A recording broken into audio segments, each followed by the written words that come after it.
morning, ladies and gentlemen. Thank you for making time to attend my session this morning. Who was at the affiliate ball? Who got to see Snoop? You are a champion because you actually made it here. I bugged out earlier. I couldn't stay up any longer. Instead of that, he's to blame for the redness in my eyes this morning. So if I'm slightly slower than my usual rapid-fire pace, apologies. I'm still flushing tequila and vodka out of my system, so we'll cut that out of the video. So yeah, you're here about Africa.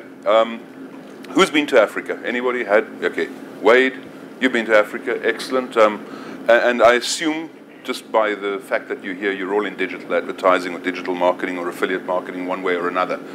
Who's on the advertiser side of the equation?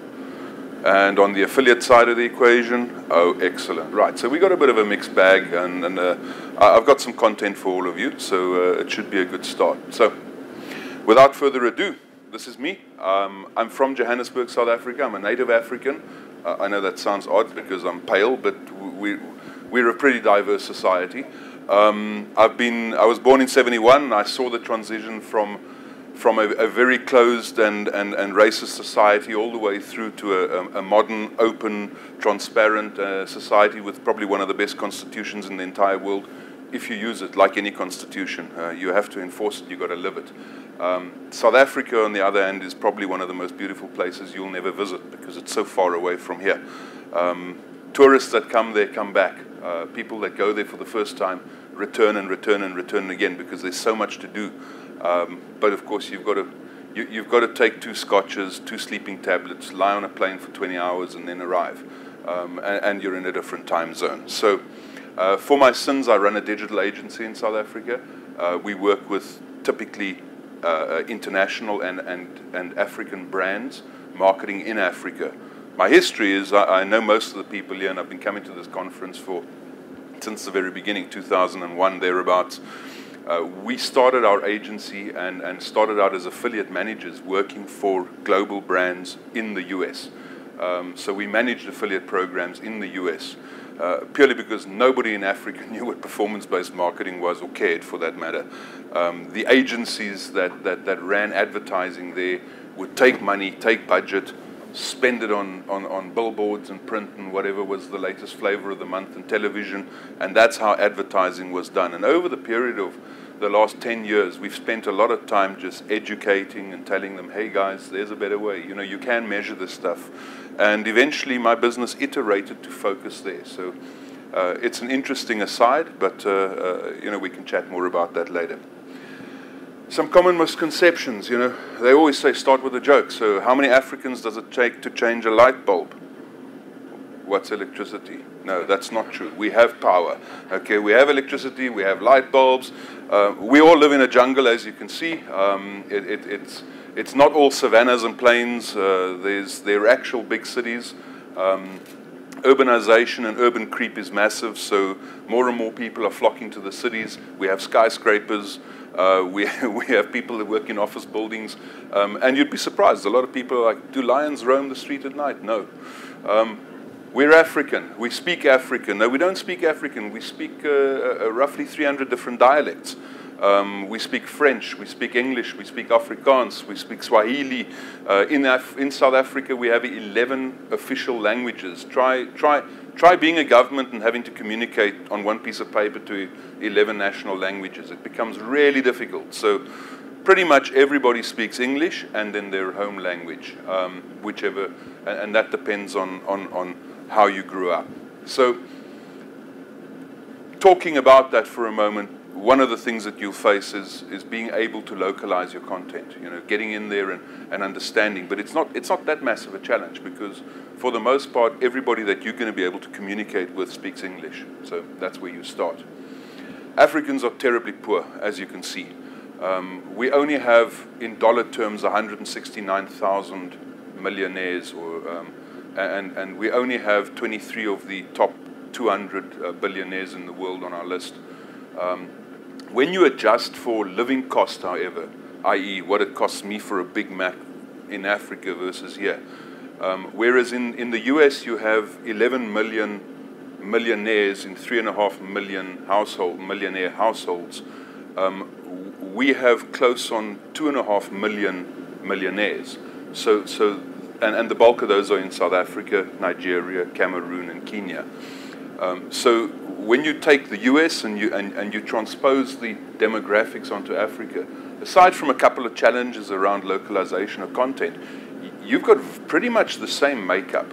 Yes, there are wide disparities. There are immensely poor people. But as affiliate marketers, you probably wouldn't be targeting those people in any case, unless you had an NGO or a philanthropic organization that's trying to reach out to those audiences. Lions do roam the streets at night. I don't know if you guys saw this ad campaign. It was terribly effective. I was asked that question a couple of years back. Do lions roam the streets at night? And I said yes, but only when they're drunk and their team has won. So for the most part, no. It's pretty cool. Wade over there, I know he's had a lion encounter. He actually got attacked by a lion. I'm not kidding. He can attest to that. It scraped his knee open. It was about yay high. And he got to pet it. So I remember that quite well. Oh yeah, there's some other things. Africa is not a country. I don't know. I mean, this audience, obviously, you guys care enough about Africa to have pitched up, so you probably know this. One of the often questions when I'm say, hey, I'm from Africa, they go, oh yeah, I know a guy from Lagos. Do you know him? Like, no, that's 4,000 miles away. Okay, I do not know him. And they go, yeah, but his name's Abaja. I go, oh, hang on, yeah, actually, I do know him. That's curious. So now that we've cleared that up, some rapid-fire stats. I'll run through these. This presentation is not meant to overly sell you, but I'm going to give you some stats, and then at the end we can have a free-form discussion on whatever it is that you're interested in. Population, 1.1 billion people in Africa. Mobile, 82% of those people have access to a mobile device. We completely leapfrogged landline because, you know, in 2004, when we entered democracy, there were roughly 8 million actual landline phones in the entire country, and we had 50 million people in the country. Primarily because, you know, most of those people lived in informal housing, in unserviced areas. I mean, they were lucky if they had water, let alone a landline. So we introduced mobile, and the adoption absolutely rapidly escalated beyond anything you'd ever imagine. People that had never been able to communicate before suddenly had a phone. We'll talk a little later about the absolute usury charges that they pay. We pay on average 2,000 times more for data connectivity than you do in the States. It's ridiculous. People that have a household income of around you know, $100 to $150 a month will pay 20% of their income to be able to communicate, which is another topic we'll talk about. But it's a big market, and unless you're mobile, you'll never be able to talk to them. 29% of those people are internet active on a daily basis. So where they had no connectivity, where there was no way to reach them, suddenly they're reaching out. They're on Facebook. They're doing all these things from the most remote parts of Africa. 722 million mobile connections. These are people that went out, got a phone, have a number, use it daily. I'm not talking about IoTs. I'm not talking about things that are embedded into into pieces of firmware. This is actual humans with connections. 342 million active internet users across the continent on a daily basis. Again, doesn't sound like a hell of a lot when you look at it in US terms, but when you look at it from and you overlay that with high net worth individuals, and you overlay that with income generating and income spending individuals, it's significant. 129 million social media users. Again, you know, it's fish in a barrel. If you know how to advertise on Facebook, you can pretty much micro-target anywhere you want in Africa. So let's talk about South Africa for a moment. We have a population of 53 million people, 85 million mobile connections, which is kind of odd, I know. That's 2 for every 1 almost. The reality was when mobile started there were very high interconnect rates. So the networks kind of, in the beginning, there was one network, and they were supposed to liberate our country. However, they decided to liberate their shareholders instead and charge extraordinary high interest or high rates and connectivity rates. And then there was another network, and they decided, hang on, we'll fight these guys. But because they could charge whatever they wanted to in between one another, they started having high interconnect rates. Now, I'm a capitalist. I'm all for making money. I think it's great. But the reality is mobile became an infrastructural product in Africa. And they've been earning a lot of money for 20 years on providing a service which could have been done a lot cheaper and gone mainstream a lot sooner. But anyway, so people have two phones, one for one network, one for the other. This is true in South Africa, this is true in Nigeria, this is true in Cameroon, this is true in Kenya, and most of the countries around Africa. Because depending on who I'm phoning, I go, you're on Glocell, so I'll use my Glocell phone to phone you because it's half the price of phoning from my regular phone. This led to some challenges. So what we did in South Africa was, through a regulatory process, they slashed the interconnect rates and forced the networks to drop their fees. And then we also went one step further. I know in every cop show I watch, there's always a burner phone in a movie here. In South Africa, we don't have that. Every phone is connected to a social security number equivalent of an individual, so you can't hide.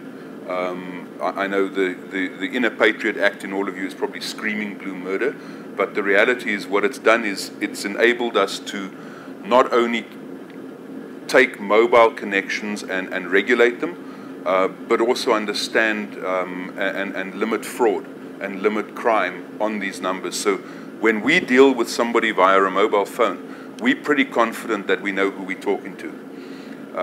As an aside, for instance, we've been banking on mobile phones for 13 years. About 8 or 8 years ago, I came to the States, and I was sitting with my banker at Bank of America.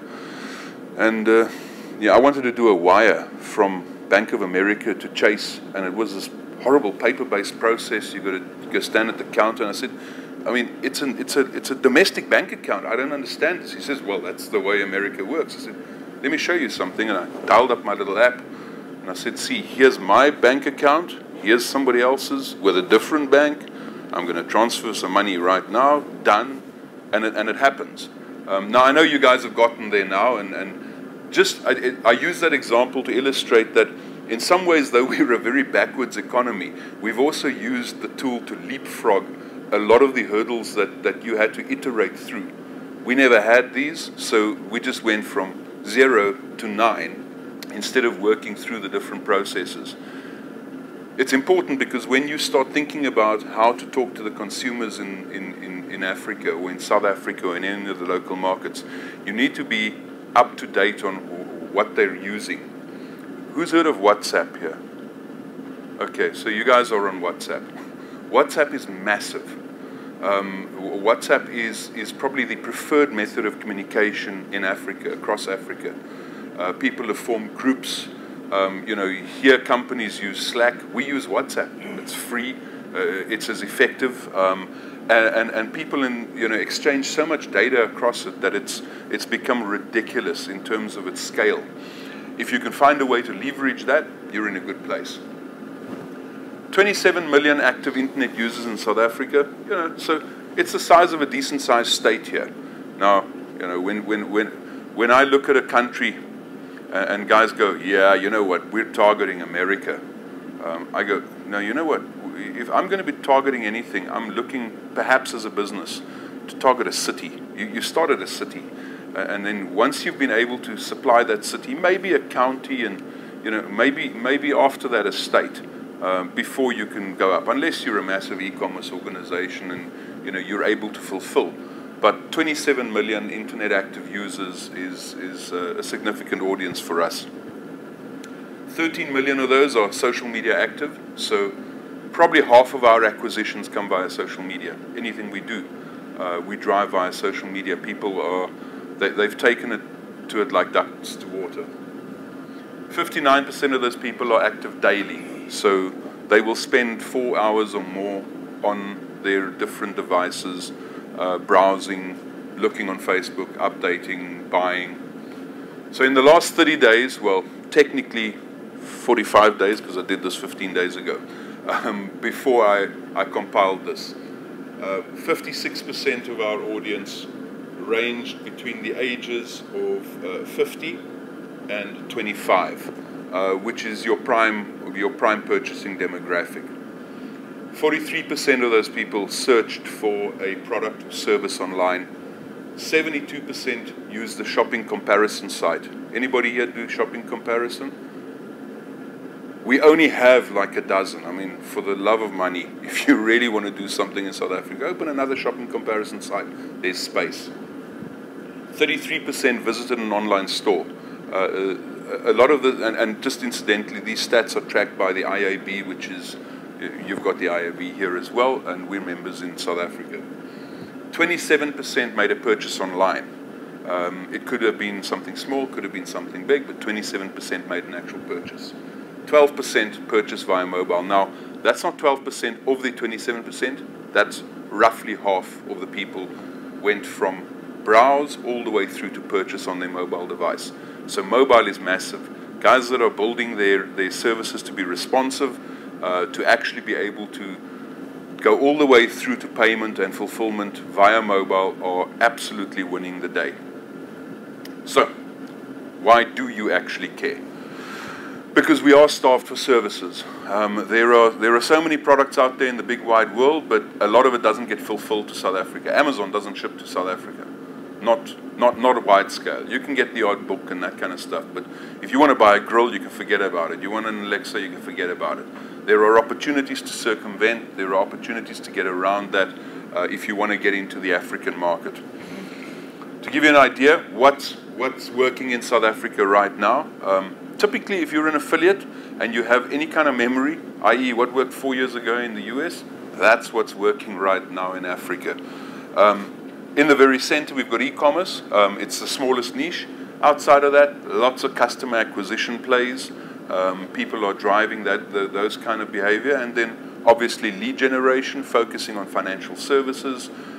Any kind of lead generation works. Mobile gaming, mobile application downloads. Those are absolutely massive verticals right now. So, things that are making money, financial services, accommodation, travel is very big. Online shopping, loans and debt, pretty much everything you'd see in the US, app installs, software and utilities. We work with a client that does antivirus software on Android devices. We're one of their biggest markets globally, purely because we have that many phones and that many Android devices, and obviously there's always bad guys out there. So it works really well as a product. Top shopping verticals, just for some more information for you.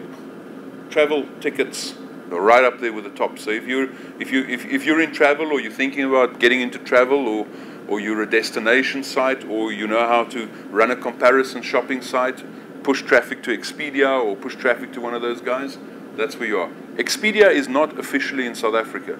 I buy all my stuff via them. You can book tickets, you can do that kind of stuff, but they don't explicitly advertise it. Same with hotels.com, booking.com, but you can buy, and most people do.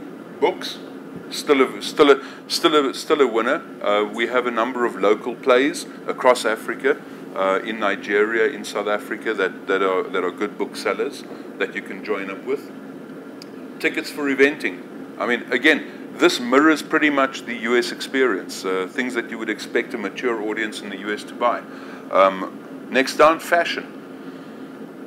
I still don't get fashion. I honestly don't. I'm supposed to, because I'm a digital marketer, but the idea of buying a high-end dress, having it shipped to my, well, okay, maybe I'm the wrong, having it shipped to my house, trying it on, and then sending it back just doesn't gel with me, but it works. A unique one there is, I don't know, who's heard of Rocket Internet? Okay, so you guys know the company, and they replicate these kind of sites across multiple destinations. One of the tweaks they had to do in South Africa was pay on delivery. So instead of paying by credit card, you could get it shipped to your house, take it out, have a look at it. If you liked it, give the man some cash, and he wanders off with it. And that dramatically increased their business, because people weren't quite sure whether they wanted to put down, $100 for a pair of shoes, before it was actually shipped to them. They completely just took that out. So if you can find ways to eliminate conversion obstacles all the way down to managing your own logistics, and they've absolutely won the day in South Africa. Hotel bookings, that works well. And then beyond that, there's a whole host of others, from holiday packages to health and beauty and Nutron, gifts and flowers. One of our very first clients in South Africa was a company called Net Florist. And I mean, we've been working with them now for 10 years. And just the scale of their business, they went from just a little online, a little florist with an online presence to the fulfillment for every single florist virtually in the country. And they've done that all because of online. Starting with their origins in South Africa, they then expanded into other markets in Africa. They went into Malaysia, they went into Singapore, and it's really created a footprint for expansion for them. So the best performing channels, what works right now? Programmatic display, if you know how to buy media, you know, it's wide open. You can buy media on pretty much every US site. We've got an audience that's on that site. That's you know, they're reading the New York Times, they're reading the Guardian, they're reading those horrible clickbait sites. So if you can find your way around programmatic media, that's where you want to be. SMS messaging. Who knows SMS messaging? Right. So text messaging, or sorry, SMS is text messaging. Text messaging is probably one of the single biggest channels of communication. In the US, I know it's not big at all because you have to have express consent. In South Africa, when somebody opts in, you're allowed to message them, and if they don't want to receive the message, they hit the word stop and they reply, and that's it. So we probably send around about 8 million to 10 million messages a week. And it'll be everything from lead generation to updates to account information. There's a product in South Africa called Please Call Me, and it was actually developed, interesting aside, by an employee of Vodacom. And he went to his bosses some years back, and he said, you know what would be great is all these people that actually don't have money to communicate, but would like their employer or somebody that has airtime to call them back. If they could send a free text that just says, please call me, and the person would receive it and he'd see the message, please call me. Oh, and by the way, we could then possibly add some advertising into it. And please call me's started out slow and then scaled to literally billions of messages weekly. Across South Africa. It was rolled out into other markets. He was promised a piece of the pie. They said to him, you know what, well done, that was a really good idea, we've implemented it, we're going to give you a piece of the pie. And then they promptly didn't. And 10 years later, he was still knocking on the CEO's door going, guys, you know what, I think I've added over $100 million in revenue to you per year. Where's my cut? You know, you promised me a promotion and a little bit of money. And so they promptly ignored him. He ended up filing a lawsuit which took pretty much 8 years. And he was recently awarded just over $1 billion. Because he could prove he'd come up with the idea. Now, whether that gets paid or not, that's an entirely different matter. SMS messaging also has its pitfalls. To give you an idea, I told you about the recaying, we call it RECA, of customers, that you have to know who you're dealing with. In Nigeria, MTN was a little slow on the uptake. They didn't follow the process. They didn't get all these SIM cards turned off, the ones that weren't connected to an ID. And the Nigerian government fined them 50 million because they were obviously saying that Boko Haram and terrorist groups were using these cell phones and they wanted them off the network. And because they were taking so long to do it, they were fined massively. Caused a drop in the share price, the CEO got fired. But as with these things, you know, corporate, they always end up in a compromise. They ended up listing on the stock exchange there, and you know, everybody's happy now again. There was some investment, the fine was paid, someone was slapped on the wrist. But when it comes to SMS messaging, you have 160 characters you can use. So you've really got to think about what kind of messaging you're going to be putting out. You want to put in a call to action. We use a lot of short links, so you can even add a bit.ly link. But the best kind of interaction that you have is where you just ask a yes, no. So, you know, are you interested in this particular product? Yes, no. 99.9% of the time people ignore you, but it's a cheap enough messaging platform to be able to get back. We use it a lot for our survey panels, for instance, where people have opted in. We want to keep communicating with them. We want to ask them a specific question that a brand has asked. And so in that doing, you can keep the conversation flowing. Obviously, affiliate marketing has entered. There are roughly 28,000 notable websites based in South Africa. Doesn't sound like a lot, but those are the top tier ones. We're not counting the little mom and pop bloggers. Sites with significant traffic, so you can go and find affiliates. If you're an affiliate, there is definitely space there to still build good content, get it indexed. Google.co.za prefers South African content. Doesn't have to be Afrikaans or in a native language. Working with pure English content is more than good enough. Social media, massive. If you know how to do targeting on Facebook, whether you're targeting an offer in New York or whether you're targeting Johannesburg, it's pretty much the same time. The audiences are pretty much the same size, and you know you can target 1 million people within a 2 square mile radius, depending on what you've got. The same rules apply. Make the content engaging, make it fun. You know, add a nice photo. They're as advanced a user as you have here. And then obviously email marketing works. Because as long as your email is formatted for mobile delivery, as long as it doesn't look terrible when it actually resolves. Gmail's massive. People have downloaded the app. There are a lot of free mail services, so obviously you have to deal with those inboxing issues. But if you've got an opt-in, email is still the preferred communication method for a lot of people. So where are the opportunities in Africa?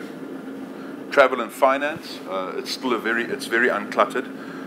There's some local plays, but there's definitely opportunity for brands and merchants and affiliates that want to move into that space. Appliances, app installs, electronics, entertainment, gaming. Really, if you can sell it anywhere in the world, it can be sold in Africa. Nutrition and fitness. A lot of guys are doing work in localizing content on you know, training methods and getting outdoors and, you know, to the 10px stuff, but for a local audience. Sports, software and utilities is massive. Because we're a fairly advanced mobile society, anything that can be installed, anything that can be used on your phone. And then, of course, ticketing, fashion, those kind of things. Work from home. You know, we have a massive problem in South Africa, for instance. We have 26 million unemployed matriculants. These are people that have graduated from school that have never had a job. And the prospects of them never having a job for their entire life are virtually certain. There's just not enough entrepreneurship. There's not enough formal employment. And these guys are screaming. They're looking for something to do. They can read, they can write, they can blog, they can follow instruction, they can think for themselves.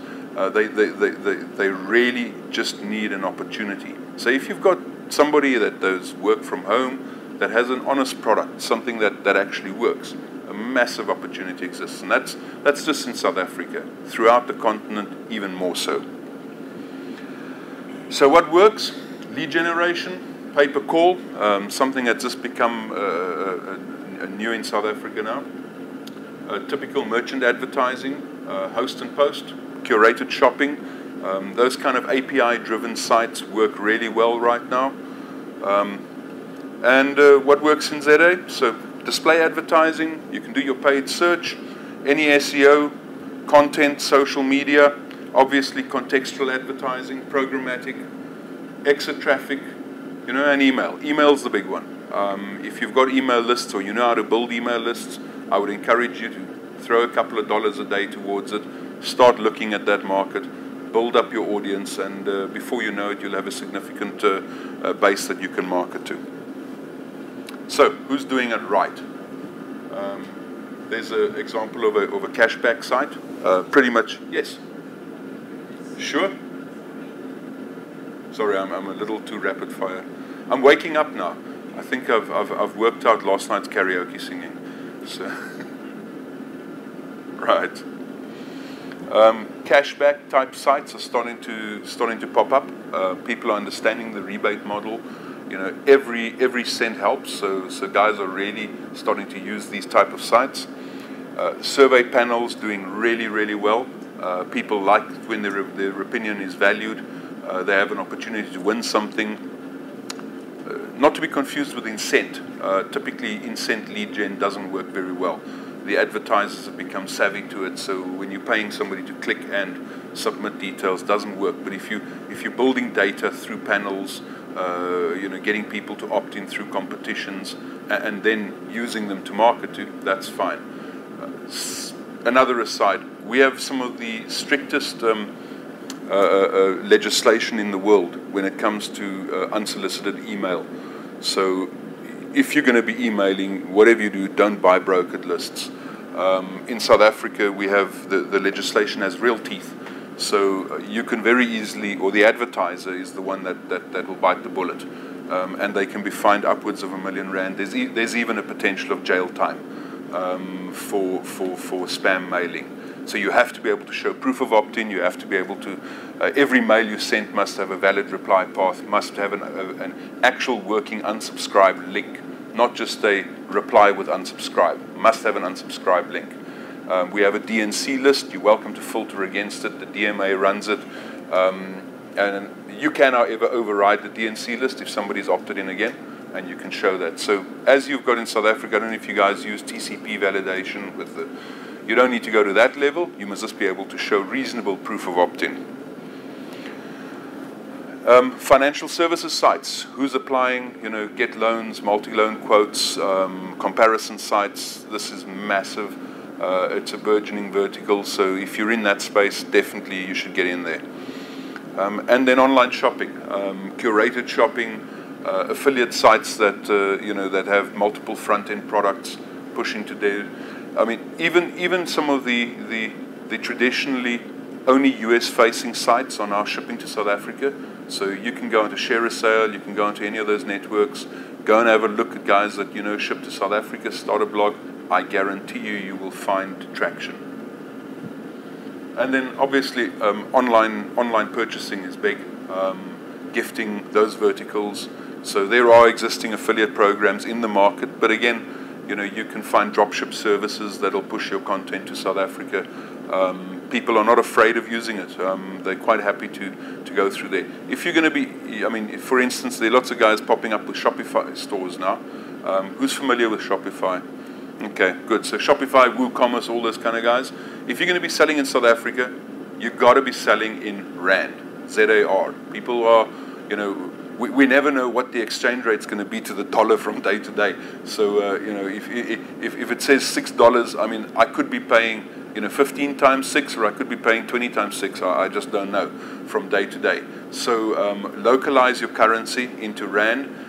There's services like PayU, Pay Fast, where you can open an account pretty much like a 2-checkout that pays in Rand, and you can be up and running in no time at all on those services. So, getting started on your pathway to Africa, my favorite piece of land right down there, those are the vineyards. I spend an inordinate amount of time wandering through those because wine, who wouldn't? Ensure your compliance with the local laws. Do a little bit of research. You know, if you guys hit me up after the conference, I can send you some links. Happy to help you with that, just so that you stay on the right side of our laws. Language, content, pricing. You need to be in Rand.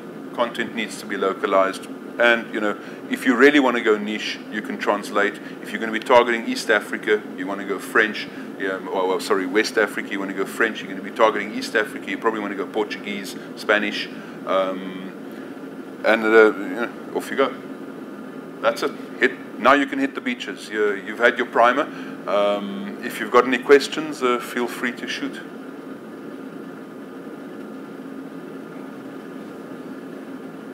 Right. No questions. Yes, sir.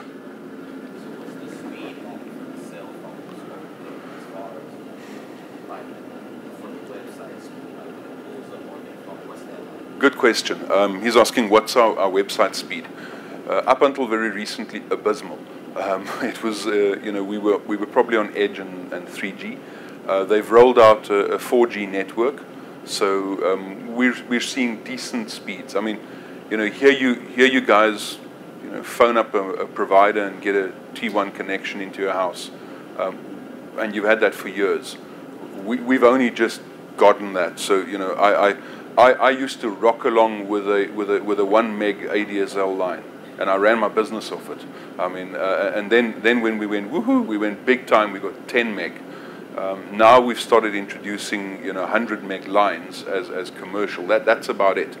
But you get 4G speeds, which are pretty good as long as you're building for mobile, you're using responsive design, and you're keeping your image sizes down. It's a pretty seamless experience. Yes. I have invested interest in East Africa. What would be the best model to start with? You have a vested interest in East Africa. What would be the best? Business model. Business model. That's a good question. Where in East Africa? In Kenya. So, I mean, I love Kenya. There's a good audience there. Mobile is decent size. So if you can provide services via mobile, anything that provides value information. I mean, I know that there are collectives there where the farmers actually exchange pricing information. Before, specifically in the Kenyan market, I'm trying to think of the case study now. The guys used to, pretty much like everybody, but it became highly effective there. Because the rural areas where the farming happened were so far apart, the aggregators would travel from community to community buying up their produce. And they were literally paying pennies on the dollar for what they could get it back at the market. Once the farmers started organizing, started getting together, meeting one another on the social networks, they started exchanging information. There was a guy who built a bidding system and a price exchange so that they could see what was the going rate at the market for their produce. This gave them leverage to be able to go back and say, hey, we're not going to be selling to you at that price anymore. We want a little bit more. So anything that democratizes information, anything that provides content. I mean, the guys are not against subscription. The challenge with subscription is you're probably going to battle or come up against credit card issues. What we've done in other territories is we use mobile billing. So the networks will let you bill a premium charge on a text message or a subscription billing on a monthly or a weekly basis. The even guys are doing a daily basis. Now, I avoid subscription billing for entertainment and games and things like that. I don't like the business model. And I'm sure there may be some of you that are in that business, and power to you.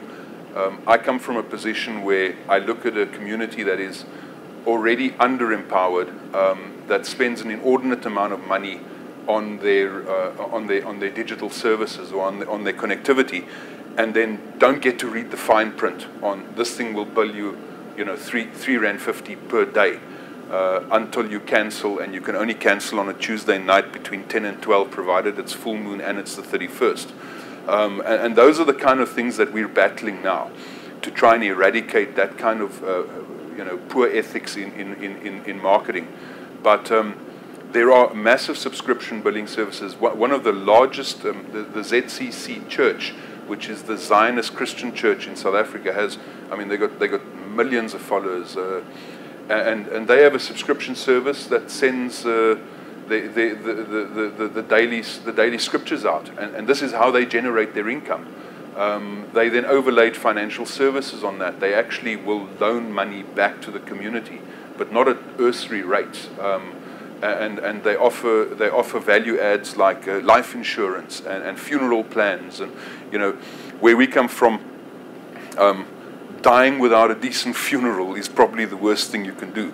The funeral is where everybody gets together, celebrates your life. You come from Kenya or East Africa, you understand, and so funeral plans are a massive enterprise.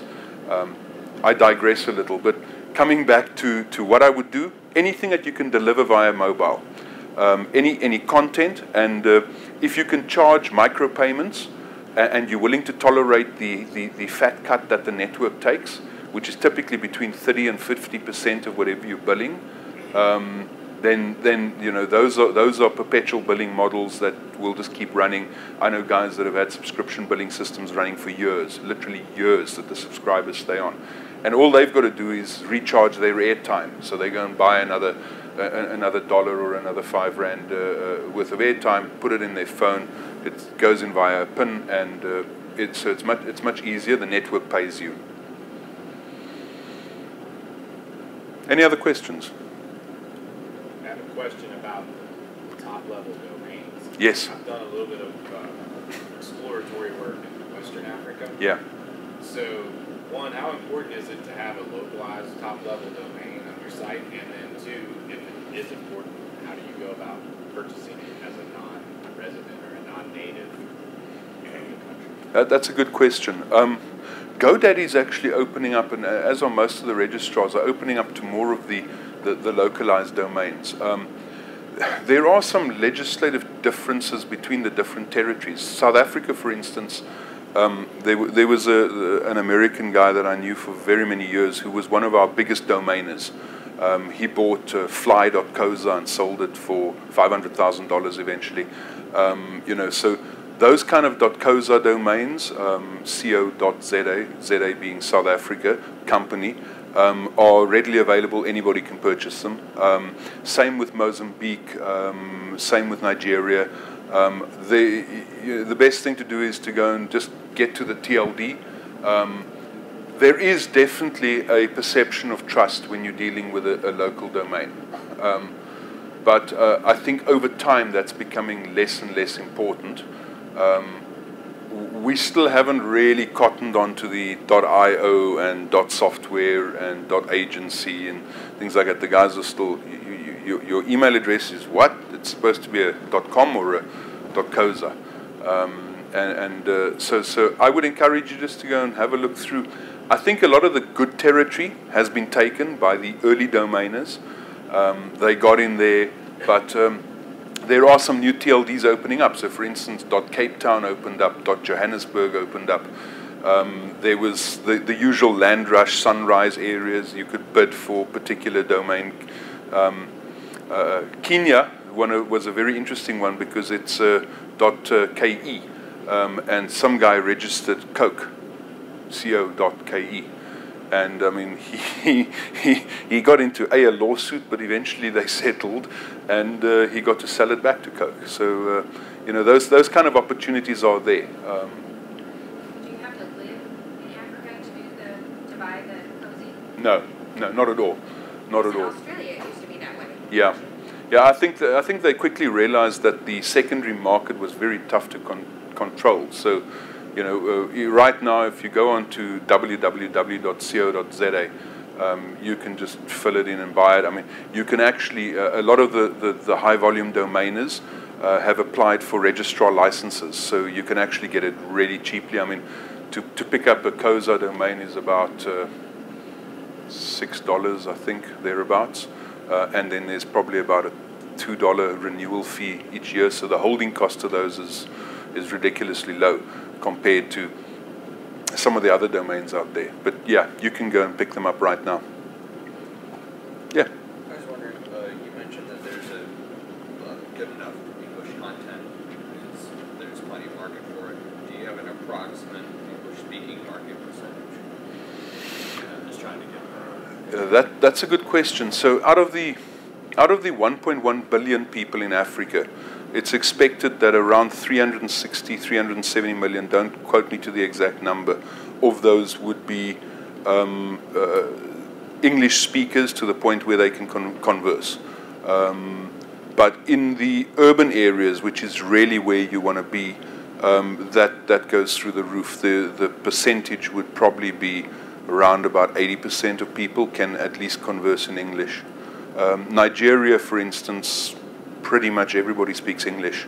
You can, and South Africa as well, they can at least converse in English. Thank Yes. To go along with that question, if you're looking for car insurance, or life insurance, or funeral plans, Yeah. what language is that typically done in across the continent? That's a good question. So the shopping comparison sites have appealed purely to the middle class employed. Let me separate the different channels, because the way we target the different demographics are really channel based. So web. Sorry, the question was life insurance, or shopping for comparison insurance. What languages are done in?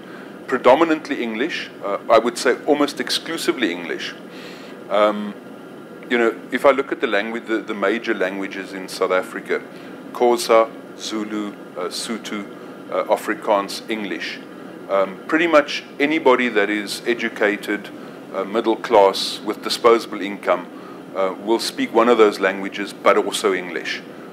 So the localization extends as far as making sure that the imagery and the text appeals to a South African, but it doesn't have to be actually translated. It's not like Asia, where you've got to deal with Mandarin and Cantonese and 6 or 7 other dialects. When you're dealing with the lower LSMs, lower lifestyle measurement index individuals, then typically we try and segment. If we know their home language or their first language, then we'll do text messaging. But again, if you miss badly, because a lot of the languages are, imagine you're Portuguese and somebody sends you a Greek text. You're going to be like, yeah, okay, I might understand some of it, but I'm certainly not going to respond to it. But at the same time, when you're dealing with lower LSM, it's unless you get them in their native language, it's almost impossible to communicate with them. So a lot of what happens is call center based. So once people have opted in for one or other service, a call center will have people that can speak at least 5 or 6 languages in the call center, and they'll dial out, start a conversation. You can most people can pigeon their way across the languages. They'll quickly realize, okay, this person's Sotho, I'm not really conversant that well, and say, I'm going to put you through to so-and-so because they can help you better. So that's kind of the approach we take. Any other questions? I don't know how we're doing for time. Okay. I have a question. I guess I can ask it to everybody. That's fine. So our company, we just recently launched in Europe, or Southeast Asia, and in Europe, we are offering free data to customers in exchange for, like, earning cash back they can apply Yes. free data. So we want to do that in Africa now. I think that is an absolutely amazing opportunity. Data is a massive currency. People will do anything to get data. So I've seen some plays coming out where you can win airtime. We call it airtime. You guys call it data. Just by taking a survey. And is anybody here familiar with USSD? Okay, so even lower than smartphone communication is USSD. So typically what will happen is I want to take part in a competition. Instead of sending a text message which costs 26 odd South African cents, so call it 3 US cents to send, I can do a USSD lookup. So typically I take my phone, I punch in star, 120 hash 11496 or whatever the code is, hash again, and that then initiates a data connection back to a server, which takes that, gets a response code, and then says, right, the response code, and it'll put the next question out. So you can start a conversation via USSD. So again, dealing with lower LSM, where they don't have a hell of a lot of airtime, this is a much cheaper form of communication, because you as the sender pay for the entire transaction. So it's typically about a cent a minute or a cent for 30 seconds for this communication. So I can pose a sequence of questions. You see a flyer that says, you can win a grocery voucher to the value of $100. Just enter this USSD code and tell us what you think of this product. And people will start by that. Obviously, as a data acquisition tool, it's massive because you can ask them 2 or 3 questions. Not too many, because once you get too far down, it becomes too repetitive and people will abandon the process. Incentivizing on the back of that by going, thank you very much for participation, here's 5 rands worth of airtime for you. Absolutely, you would win the day. We're doing that exact same thing in Indonesia right now. We just expect. And do you do it for yourselves, or you do it for third-party clients? Both. Okay, fantastic, fantastic. Yeah, I think those are the kind of clever plays that would work really well. Again, the Indonesian market mirrors in terms of spending power. You have